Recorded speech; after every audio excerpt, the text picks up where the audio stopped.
혹시 도자기 공예 중에 그 킨츠키에 대해서 들어보신 적이 있습니까? 이 킨츠키는 도자기가 깨졌을 때 그 깨진 도자기를 버리지 않고 다시 살려내는 기법인데요. 이 금가루나 은가루를 이용해서 그 깨진 부분을 수리하고 그렇게 다시 사용하는 일본의 그 도자기 수리 기법이라고 합니다. 이 킨츠키의 특징은 깨진 흔적을 숨기려 하지 않는다는 겁니다. 보통 이제 뭐 수리한다 그러면 흔적도 없이 그런 말을 하는데 이 킨츠키는 그렇지 않습니다. 오히려 그 깨진 금간 자국, 흔적 이것들을 더 잘 활용을 해가지고 결국은 이걸 잘 수리하고 나면 그 깨지기 전보다도 더 아름다워진다는 것입니다. 저는 오늘 본문에 나와 있는 이 도마, 그리고 이 도마를 대하시는 주님을 묵상을 하면서 예수님이야말로 이 영적으로 킨츠키 공예의 장인이시다, 그런 생각을 제가 하게 됐습니다. 제가 오늘 설교 제목을 의심이 만든 소중한 열매 이렇게 정했는데요. 이 설교 제목이라는 건 뭐 이 글자 수에 그 한계가 있기 때문에 마음을 다 못 담습니다. 제가 의심이 만든 소중한 열매 이런 제목을 정할 때는 이 예수님은요, 이 도마가 가진 의심하는 태도, 이 약한 부분 이걸 사용하셔서 너무나 아름답고 소중한 열매를 만들어내시는 분이다, 이걸 담은 그런 제목이라 할 수가 있습니다. 오늘 설교 제목 그대로입니다. 오늘 본문의 예수님은 도마의 의심을 꾸짖지 않으세요. 오히려 그가 가졌던 그 의심을 재료로 하여 너무나 풍성한 고백을 하게 하시는데요. 먼저 오늘 이 도마의 의심하는 내용을 한번 보십시오. 요한복음 20장 25절입니다. 다른 제자들이 그에게 이르되 우리가 주를 보았노라 하니 도마가 이르되 내가 그의 손에 못자국을 보며 내 손가락을 그 못자국에 넣으며 내 손을 그 옆구리에 넣어보지 않고는 믿지 아니하겠노라 하니라. 지금 동료 제자들이 부활하신 주님을 만나서 너무너무 기뻐하고 감격하는데 그 얘기를 들은 도마는 내 눈으로 확인하기 전에 난 못 믿는다, 이런 태도예요. 내가 직접 겪어보지 않고는 나는 그거 예수님의 부활 믿을 수가 없다, 이런 불신을 드러냈기 때문에 도마에게는 항상 꼬리표가 붙습니다. 도마하면 의심 많은 도마. 예수님 제자들 보면 다 꼬리표가 있지 않습니까? 베드로 그러면 다혈질, 또 가룟 유다 예수님을 팔아먹은 놈, 이런 식으로 꼬리표가 다 따라 붙어요. 그런데 도마는 2000년이 지난 지금까지 도마 하면은 그 이미지가 부인, 불신, 부인, 그러니까 이런 꼬리표가 따라 붙고 있는데요. 사실 이게 일정 부분은 맞고요, 또 일정 부분은 또 우리가 생각해 봐야 될 부분들이 좀 있습니다. 어쨌든 이런 의심했던 도마가 영적인 킨츠키 공예의 대가이신 예수님 손에 빚어진 후에 그가 했던 최종 고백이 이거거든요. 요한복음 20장 28절 도마가 대답하여 이르되 나의 주님이시요 나의 하나님이시니이다. 이 고백은요, 요한복음 전체를 아우르는, 요한복음 전체에서 가장 중요한 고백입니다. 주님을 내 주인이라, 주님이시라 고백하는 동시에 나의 하나님이시라고 고백하는 이런 멋지고 아름다운 고백을 주님은 도마의 입술에서 흘러나오게 하신 분이다. 이게 오늘 다루게 될 포인트입니다. 여러분, 우리가요, 이 예수님의 부활을 머리로 지식으로 아는 것도 중요하지만 실제 우리 삶 가운데 부활하신 주님께서 내 아픈 상처를 싸매주시고 내 의심을 탓하지 않고 이걸 오히려 믿음으로 승화시켜 주시고, 제가 그 성금요일 예배 때 연어 이야기 말씀드렸잖아요. 이 역류해가지고 그렇게 거슬러 올라가는 연어를 가까이서 보니까 온 몸이 다 상처투성이더라고요. 찢겨지고, 제가 그 관광으로 개발을 해준 그 캐나다에서의 그 연어를 본 게 너무나 강렬했던 거. 우리 모두가 다 연어 아닙니까? 우리 모두가 다 금간 도자기 같은 인생 아닙니까? 예수님이 부활하셨어. 아니야, 부활 안 했어. 이게 중요한 게 아니라 그 부활하신 주님이 찢겨지고 상처 많은 연어 같은 내 몸을, 내 영혼을 어떻게 치료해 주시는가. 또 금간 도자기 같은, 여러분 도자기 한번 금가면 끝이에요. 그런데 그거를 오히려 금각이 이전보다 더 아름답게 만들어. 그 상처를, 그래서 그런 말들 청소년상 할 때 가끔씩 했는데요. 스타가 별이고 상처가 스카인데, 워드플레이죠. 스카, 우리 아이에 있는 상처를 스타처럼 만들어 주시는 분, 그분이 주님이시다. 그게 오늘 본문으로 표현하자면 킨츠키 공예의 대가이신 예수님, 이렇게 설명을 할 수 있는 거거든요. 오늘 부활주의를 맞아서 이론으로 지식으로 몇 개 쌓고 끝나는 게 아니라 오늘 정말 킨츠키 공예의 영적으로 킨츠키 공예의 대가라고 제가 말씀드렸는데, 그 주님이 여러분 인생에 상처받고 아프고 금간 것들이 금각이 이전보다 더 아름다워지는 일을 하시는 분임을 맛보고 경험하는 예배가 되기를 바랍니다. 이런 의미에서 저는 오늘 본문에 나오는 부활하신 주님을 깊이 묵상을 하는데요. 먼저 저는 이 주님을 묵상하면서 우리 신앙생활에 두 가지 균형이 필요하다. 여기서 말하는 균형은 어떤 차원에서의 균형인가 하면요, 첫 번째 균형이 이겁니다. 공동체를 통해서 일하시는 하나님이에요. 항상 신앙생활은 공동체를 통해서 이루어져야 된다. 요한복음 20장 24절에 보니까 12제자 중에 하나로서 디두모라 불리는 도마는 예수께서 오셨을 때 함께 있지 아니한지라. 제가 어느 글에 보니까요, 그 도마가 이렇게 의심하게 된 건 뭐 요새 막 또 MBTI 막 이런 것 가지고 막 성경 인물에다 갖다 붙이고 이러는데요, 어떤 건 좀 공감이 되는데 어떤 건 좀 아니에요. 도마도 마찬가지예요. 도마의 기질이 어쩌고 도마의 뭐 성격이 어쩌고 그러는데요, 그렇게 복잡하게 할 필요 없습니다. 24절 다시 한번 화면으로 보세요. 도마가 왜 이 의심 많은 사람이라는 꼬리표가 붙었느냐? 성격이 아니고 기질이 아닙니다. 12제자 중에 하나로서 디두모라는 불리는 도마는 예수께서 오셨을 때 함께 있지 아니한지라. 그 공동체, 제자들의 공동체 현장에 주님이 나타나실 때 그가 없었기 때문이에요. 이게 무슨 성격이고 기질입니까? 사실 뭐 도마 보고 무슨 뭐 의심하는 제자 도마 이렇게 붙이는 거, 도마 입장이 좀 억울해요. 왜냐? 솔직히 예수님이 부활하신 그 당시에 다 의심했잖아요. 모든 제자들이. 의심하지 않은 제자가 어디 있습니까? 다 의심하니까 자기들끼리 모여 있는데 막 유대인들이 두려워서 떨고 막 문을 걸어 잠그고 막, 이게 뭐 부활하신 주님을 믿었다면 잠금 문도 열어 제껴야 될 거 아닙니까? 너나 없이 다 의심했거든요. 근데 왜 나머지 제자들은 빨리 정신을 차렸는데 도마는 왜 끝까지 의심을 했느냐? 그게 뭐 MBTI 기질이 아니고요, 주님이 나타나신 그 공동체 현장에 도마가 없었기 때문이에요. 간단한 이야기입니다. 그러고 보면 우리 모두가 다 예수 믿는 우리가 꼭 기억해야 될 메시지가 하나 있는데요, 예수 믿는 우리는요, 항상 은혜가 흐르는 곳에 위치하고 있어야 돼요. 항상 이 은혜가 흐르는 그 자리를 지키고 있어야 되는 거거든요. 지난 한 주간 고난주간 특별 집회를 하는 내내 제 마음에, 뭐 지난주만 아니고요, 특별 새벽 부흥회 같은 때 유난히 은혜가 많으면 저는 이런 가슴 아픈 독백이 나와요. 이 필요한 분이 여기 와 계시나? 항상 이 교회는 부익부 빈익빈이에요. 지난 고난주간에도 보면은 막 저렇게 그 회사 갔다 와가지고 밥도 안 먹고 막 초췌한 얼굴로 막 줄 서가지고 본당에 와 계시는 분 보면, 이분은 이번 주 쉬어도 될 분들이에요.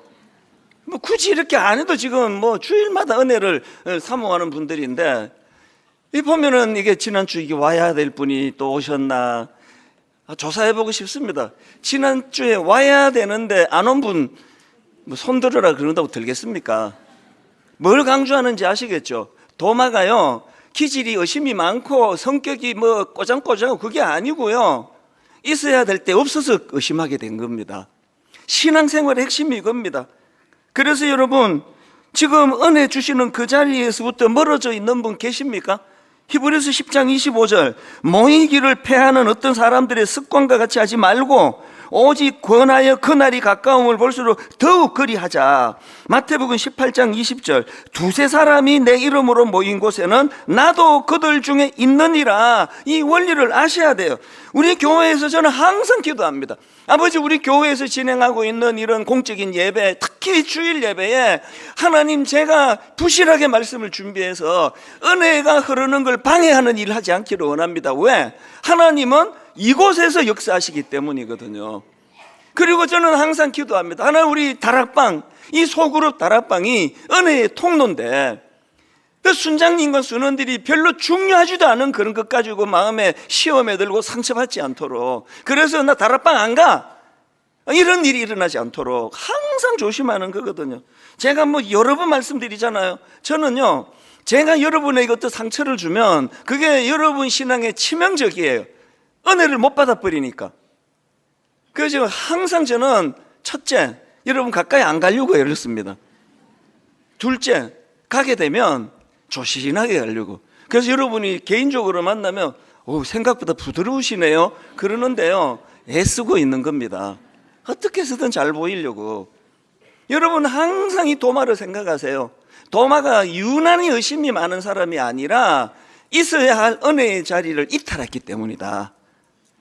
이게 첫 번째 기억해야 될 균형이고요. 그런가 하면은 우리가 두 번째 기억해야 될 균형이 뭐냐? 아무리 주님이 공동체를 통해서 일하신다 하지만요, 두 번째 균형이 뭐냐? 우리 각자 개인이 이 개인적인 체험과 영적인 각성을 하는 게 중요하다는 겁니다. 자, 26절, 27절에 보면은 이제 예수님께서 제자 공동체에 2차로 이제 나타나십니다. 보십시오.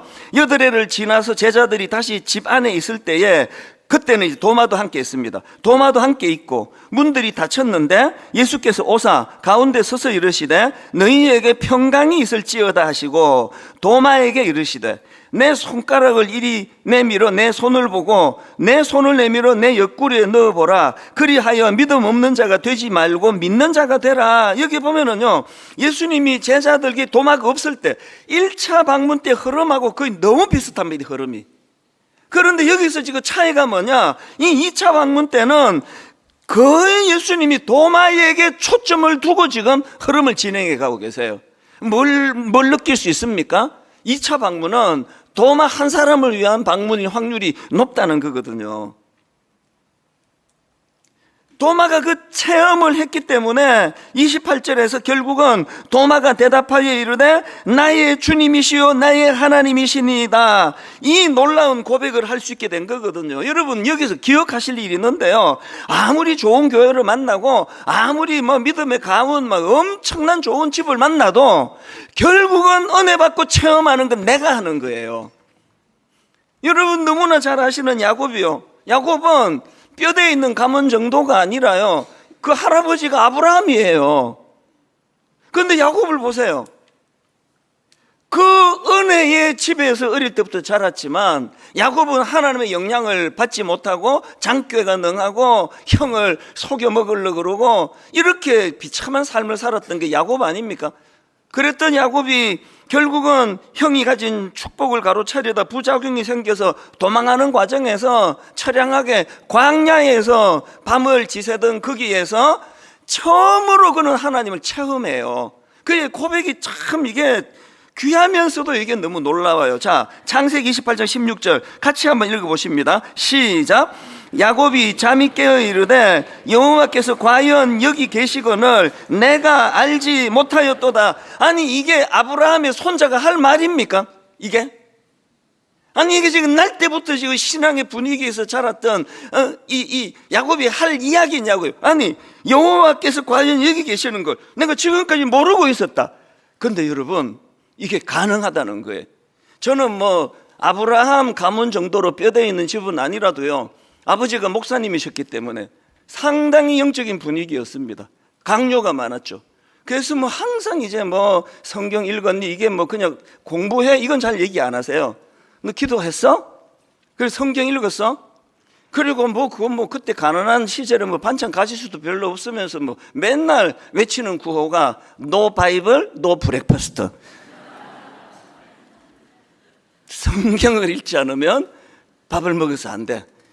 그래서 항상 이제 성경, 그리고 또 용돈 주면서도 항상 이제 암송, 성경 강구주. 제 일상은 짧은 성경 찾는 거, 하루 일과.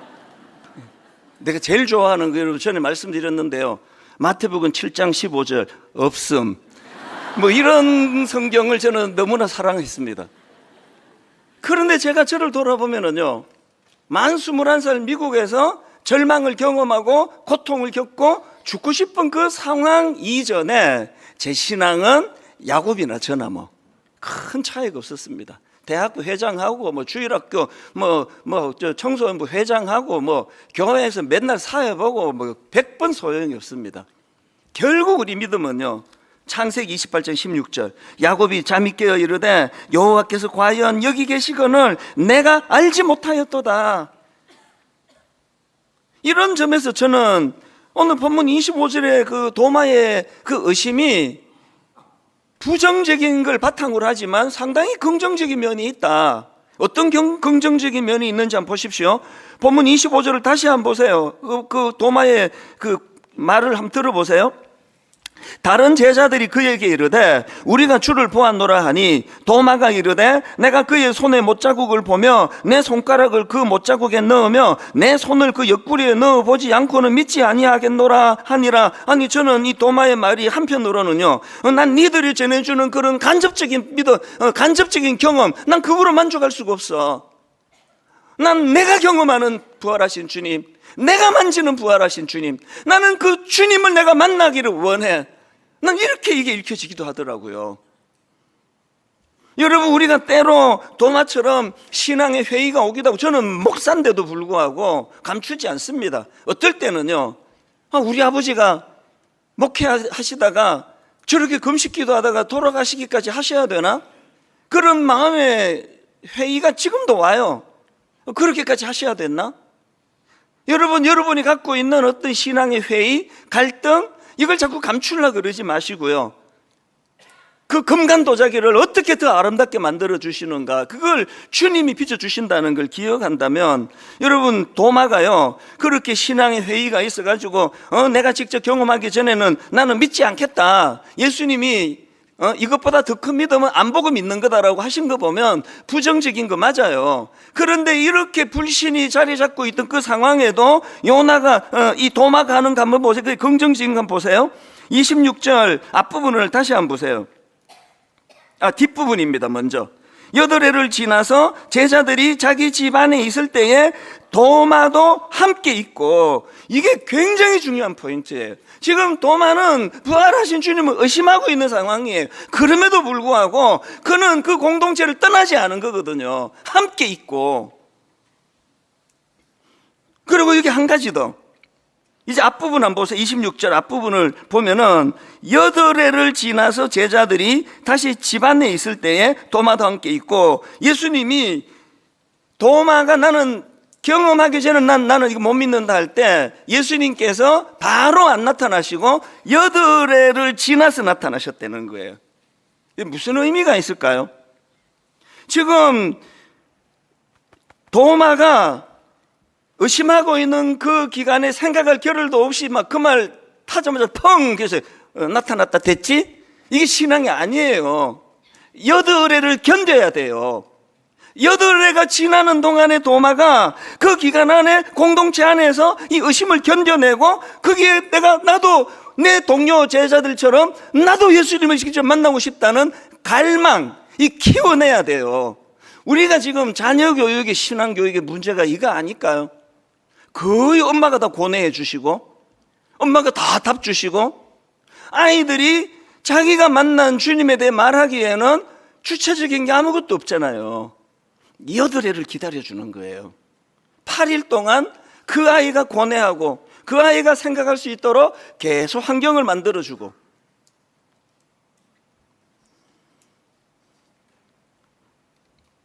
저는 26절에 나오는 8해를 지나서라는 이 표현하고 맨 끝에 나오는 도마도 함께 있고, 아무리 의심이 들고 아무리 회의가 오고 아무리 어떤 일로 내가 상처를 받았다 할지라도, 여러분, 떠나버리면 끝이에요.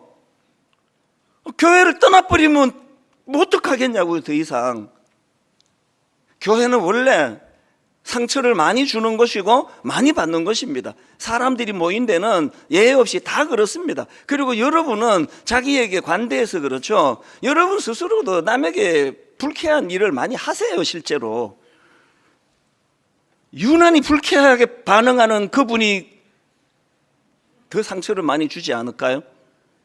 이거 어떻게 수습하지?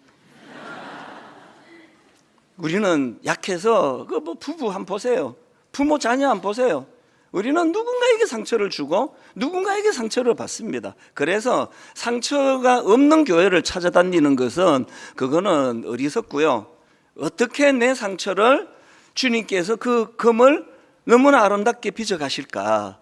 그러기 위해서는 그 도마에게 배워야 돼요.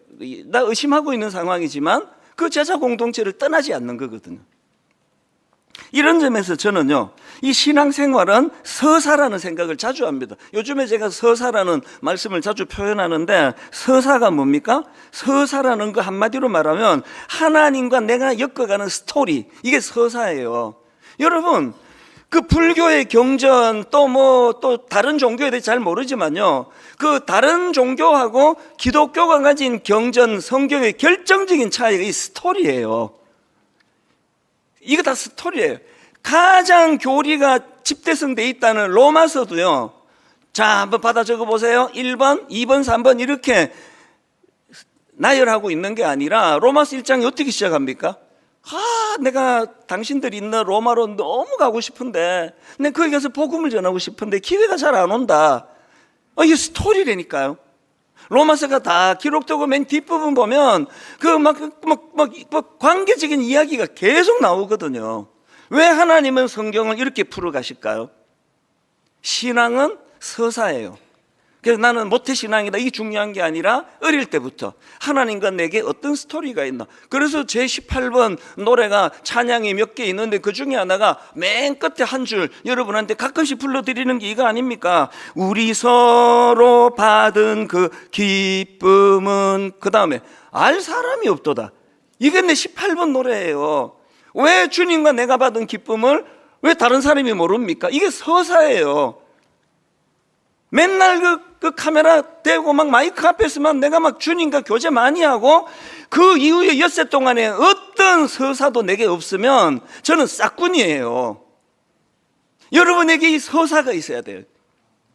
지난 목요일인데요, 어제 이제 그저께 성금요일 날 저녁에 제가 이제 말씀을 준비하고, 이 성금요일 예배도 주일 예배 이상으로 의미가 있잖아요. 주님의 성금요일 십자가이신 날.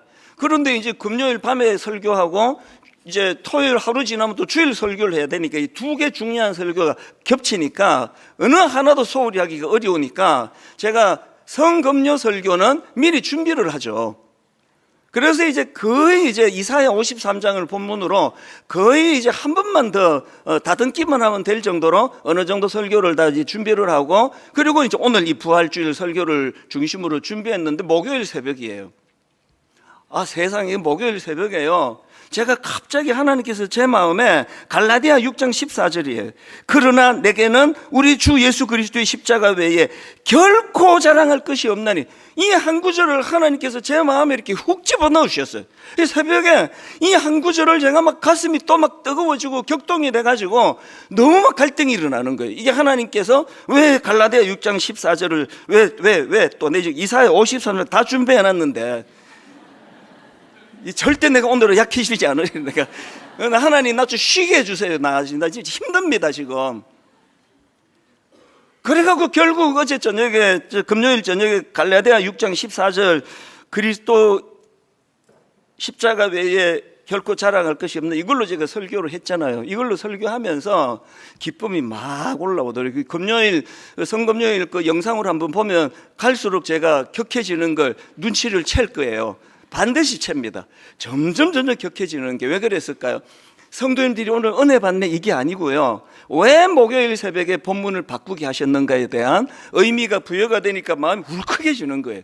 너무 제가 격해서, 누가 만약에 저보고 야 역시 금요일 성금요일 말씀 너무 좋았습니다, 그래서 제가 기쁜 건 10%밖에 안 될 거예요. 누가 그런 얘기 하거나 말거나 90%가 하나님과 스토리. 나는 지금 이사야 53장을 거의 다 준비했는데 이틀밖에 안 남았는데 이제 내 주일을 어떡하라고. 그런데 하나님께서 왜 이 본문으로 바꾸기를 원하셨는지에 대한 이해가 일어나고 나니까 설교하는 제가 너무 뜨거워지는 거거든요. 이게 서사예요. 여러분, 하나님과 여러분 안에 이런 스토리가 있습니까? 이게 만약에 제가 이런 스토리가 없이 목회한다 그러면요, 세상에 이게 힘든 게 목회일 거예요. 저는 여러분들이 언젠가 혹은 이미 하신 분이 많으시겠지만 저는 여러분들이 이 야곱과 같은 고백을 하는 그날이 있기를 원합니다. 야곱이 잠이 깨어 이르되 여호와께서 과연 여기 계시거늘 내가 알지 못하였도다. 이미 알고 있는 하나님인데, 내 지식적으로 하나님 잘 아는데, 우리 아버지가 우리 할아버지가 눈만 뜨면 들려주셨던 그 하나님인데, 이제 내가 비로소 그 하나님이 과연 여기 계시는 걸 내가 그동안 알지 못하였도다. 그가 그날 밤에 돌을 베게 하고 그 광야에서 그 마마보이 이 야곱이 너무나 절망적인 그 밤에 하나님이 그를 어떻게 만나주시고 어떻게 인도해 주시고 어떻게 확신을 심어주시고 그 서사를 경험하고 나니까 완전히 하루 사이에 달라지는 거거든요. 시편 34편 8절, 너희는 여호와의 선하심을 맛보아 알지어다. 여러분, 하나님과의 스토리, 서사가 있는 사람만 할 수 있는 고백이에요. 믿음은 정보가 아니고 관계입니다. 믿음은 지식이 아닙니다. 믿음은 그분과의 관계고 체험입니다. 자, 여기서 한 가지 더 살펴볼 게 있는데요. 오늘 본문에 예수님께서 보여주시는 도마를 향한 그 도마 한 사람을 위하여 다시 나타나시는 그 모습 속에 예수님의 한 사람 철학이 담겨져 있는 거거든요. 요한복음 20장 26절 다시 보십시오. 여드레를 지나서 제자들이 다시 집 안에 있을 때에 도마도 함께 있고 문들이 닫혔는데 예수께서 오사 가운데 서서 이르시되 너희에게 평강이 있을지어다 하시고, 지금 이게요, 도마 한 사람을 위하여, 그래서 거의 1차 때랑 비슷한 환경으로 가시면서 도마에게 집중적으로 말씀을 나누고 말씀을 건네시는 도마를 보면서 이게 어쩌다가 일어나는 이런 해프닝이에요. 그런데 이게 반복해서 일어나면은 그게 패턴이 되는 거거든요. 지금 부활하신 주님께서 보여주시는 이 모습들이 해프닝이 아니라 패턴인 게요, 부활하신 주님께서 베드로 한 사람을 위해서도 그렇게 하셨고요, 너무나 십자가 지신 주님 보고 낙심해서 엠마오로 향해 도망가든 나아가든 두 사람에게도 그렇게 해주셨고요, 심지어는 십자가 지시기 이전에 주님께서 보여주셨던 그 행동 패턴이 그게 한 사람 철학이더라는 거예요. 군중도 중요하고 여럿이 모여서 함께 기뻐하는 것도 좋지만, 그러나 그 안에 있는 그 한 사람 한 사람의 그 인격과 그 존재를 가볍게 여기지 않는 그 하나, 주님의 한 사람 철학이에요. 교회가 커지면 모든 교회가 위험한 게 이런 거예요. 군중에 묻혀버리기가 쉽거든요. 저는 예수님께서 우리들의 목자가 되신데 그분이 효율을 따지지 않는 목자라는 게 너무 좋습니다. 당신을 비유로 이렇게 말씀하시잖아요. 양 100마리 중에서 한 마리밖에 안 잃어버렸어. 그러면 99마리를 거기다 두고 나는 한 마리를 찾아가는 그런 목자야. 주님이 그렇게 설명하는 게 우리에게 얼마나 위로가 됩니까? 혹자들이 말해요. 아이고, 그게 효율이 너무 떨어지는 일이지. 그러다가 99마리 마저 잃어버리면 어떡하냐고. 그렇게 계산적인 사람은 사랑을 한 번도 안 해본 사람이에요. 사랑을 해본 사람은 계산 안 해요. 벌써 찾으러 가면서 99마리가 더 지금 소중한지 만지 생각이 거기에 안 닿는 거거든요. 너무나 계산적인 세상에 노출이 된 우리가 전혀 계산적이지 않은 목자를 우리가 만나니까 신앙생활이 어려운 거죠. 와닿지도 않고. 이게 어떻게 가능해? 여러분, 생각을 바꾸시면 그게 가능하다는 걸. 그래서 여러분, 진짜 믿음이 생기려면 연애를 해야 돼요. 그리고 좋은 가정을 이루어야 돼요. 뜨겁게 사랑을 해보면 십자가 사랑의 원리가 이런 거구나. 그 맛을 근데 연애를 해야 돼 해서 너무 얼굴이 확 펴지는 청년들이 있어가지고 그 다음 메시지가 잘 안 전해지는 것 같아요. 원리를 말씀드리는 거죠. 제가 중고등학생 시절에요, 그 찬양을 부르다가 눈물을 쏟았던 기억이 머릿속에 있습니다. 여러분 다 옛날 생각하면 이렇게 파편처럼 기억이 있잖아요. 그 중에 하나가 그거예요. 제가 찬양을 원래부터 좋아했지만 눈물을 흘리면서 찬양을 불렀던 기억이, 이게 지금 뭐 한 4, 50년 지났는데 머리에 딱 각인이 된 게 하나 있는데 이 찬양입니다. 어저께나 오늘이나 어느 때든지. 이 찬양 아마 다 아실 거예요. 영원토록 변함없는 거룩한 말씀, 믿고 순종하는 이의 생명 되시며 한량없이 아름답고 기쁜 말일세. 그리고 후렴이 이렇습니다. 어저께나 오늘이나 영원 무궁히 한결같은 주 예수께 찬양합니다. 세상 지나고 변할지라도 영원하신 주 예수 찬양합니다. 2절이요. 풍랑 이는 바다 위로 걸어오시고 갈릴리의 험한 풍파 잔잔케 하고 겟세마네 동산에서 우리 위하여 눈물 짓고 기도하신 고난의 주님.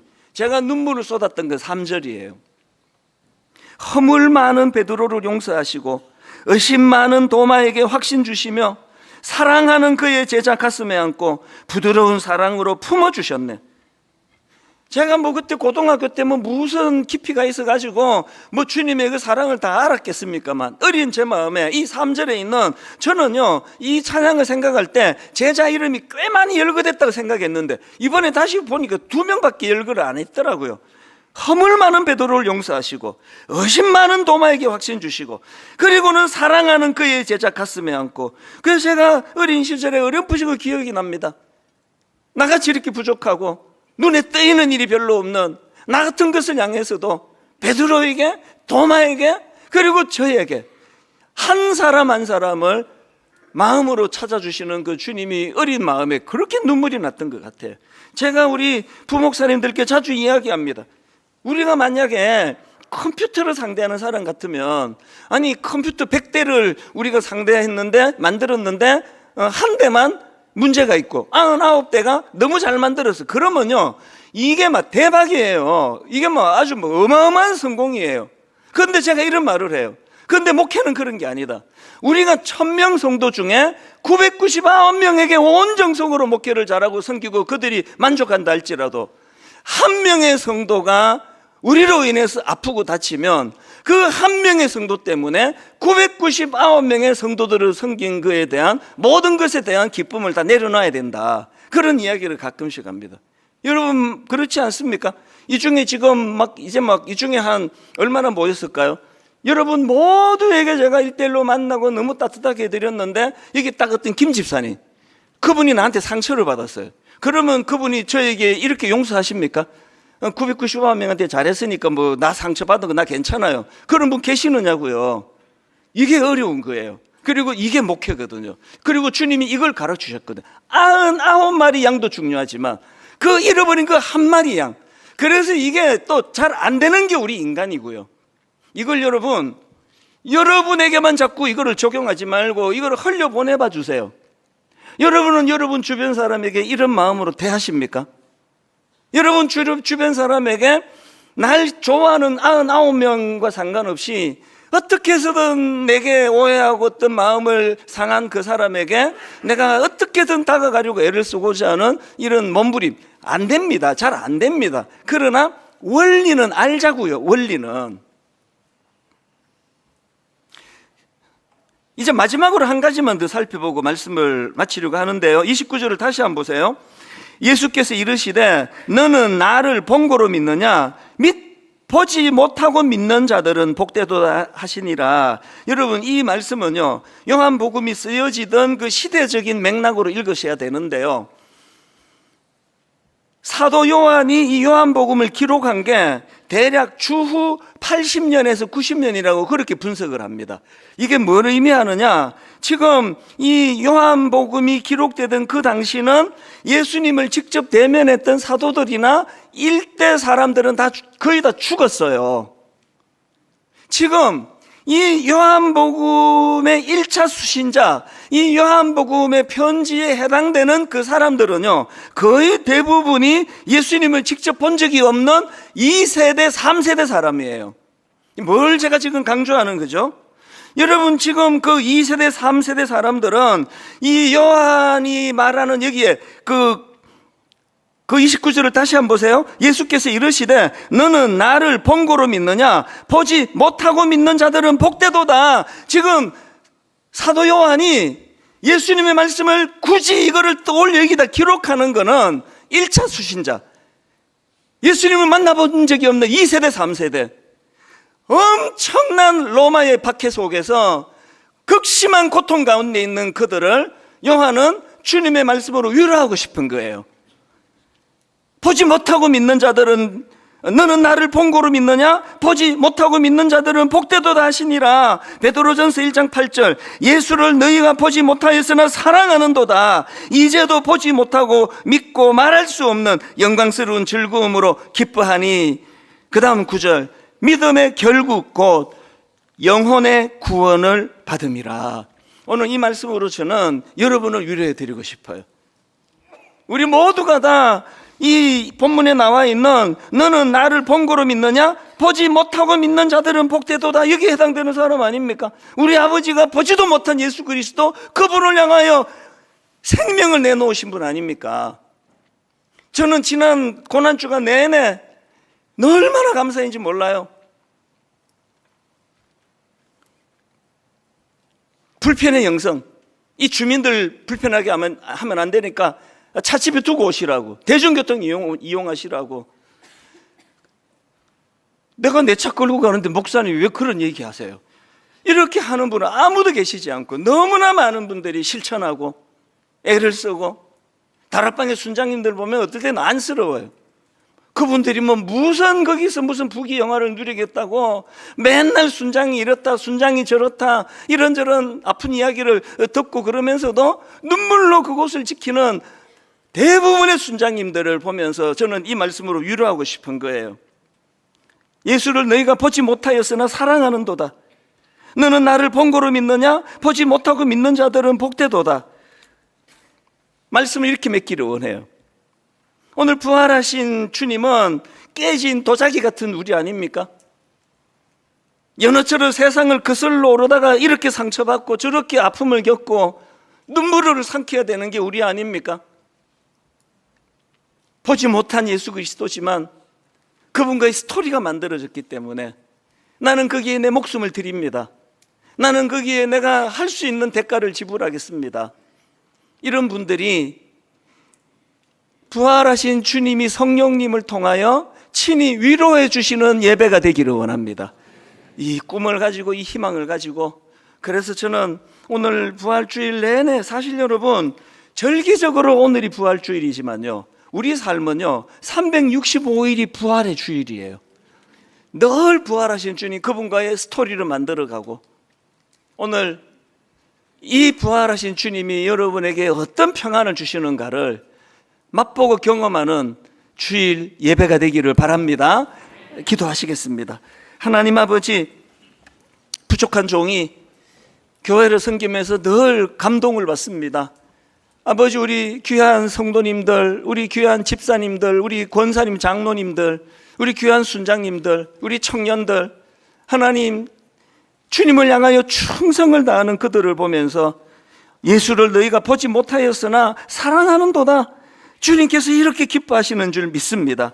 킨츠키 공예를 생각하면서 하나님, 깨진 도자기 같은 우리 인생에 연어처럼 세상을 거스르다 상처를 받아 아픔을 겪는 우리 성도님들에게 아버지, 그 금간 도자기가 그 상처받기 이전보다 더 아름다워질 수 있다는 것을 말씀해 주시는 은혜로운 예배가 되도록 함께하여 주시옵소서. 하나님, 부활주일 헌금을 드리려고 합니다. 저들의 눈물, 땀의 결정체입니다. 하나님, 혹시 어려운 상황 때문에 헌금을 드리지 못하는 분들이 있다면 이미 나는 너의 모습에서 다 받았다, 그렇게 말씀해 주시는 은혜가 있게 하여 주시옵소서. 감사드리옵고 예수님 이름으로 기도드립니다. 아멘. 이 시간 우리 부활주일 헌금 드릴 때 김기리 자매, 김신혜 자매, 이세윤 자매, 우리 귀한 세 자매의 특별 찬양이 있겠습니다.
죽음을 이기셨네.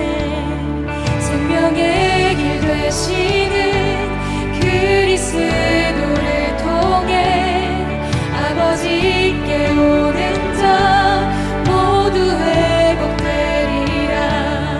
주가 세우신 교회 성령이 이끄시네. 영원한 주의 복은 무너지지 않으리.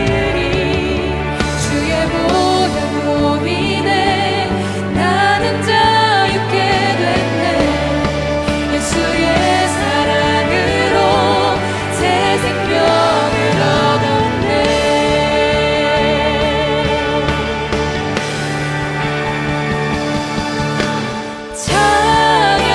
찬양하세 우리 주 삼위일체 하나님. 지극히도 크신 주 영원토록 찬양하리라. 찬양하세 우리 주 삼위일체 하나님. 지극히도 크신 주 영원토록 찬양하리라. 영원토록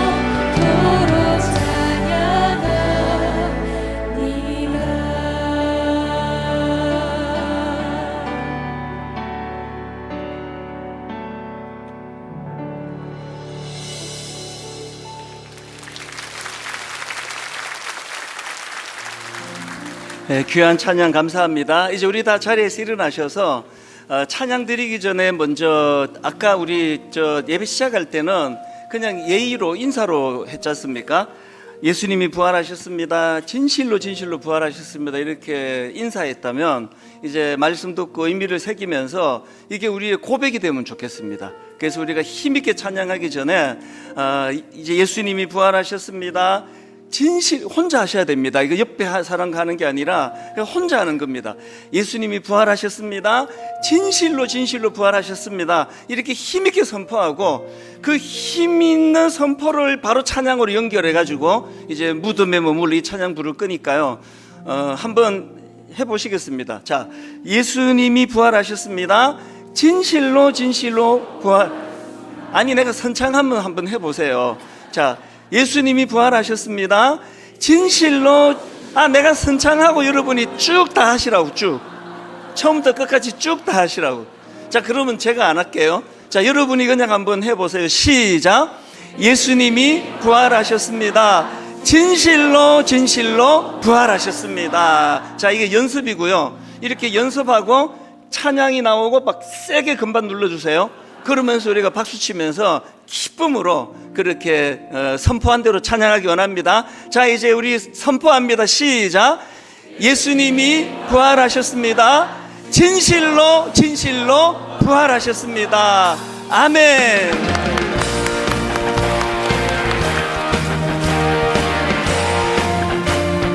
무덤에 머물러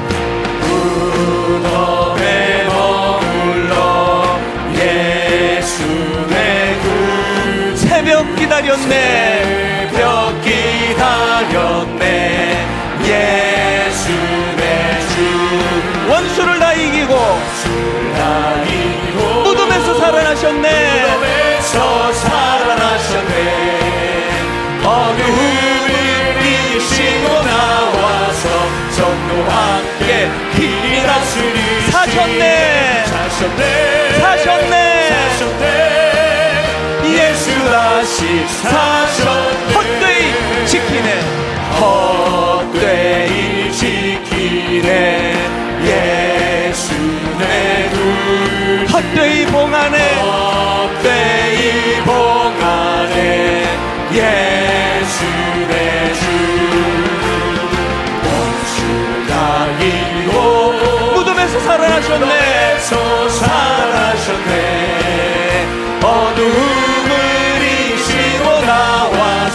성도 함께 길이 다스리시네. 사셨네. 사셨네.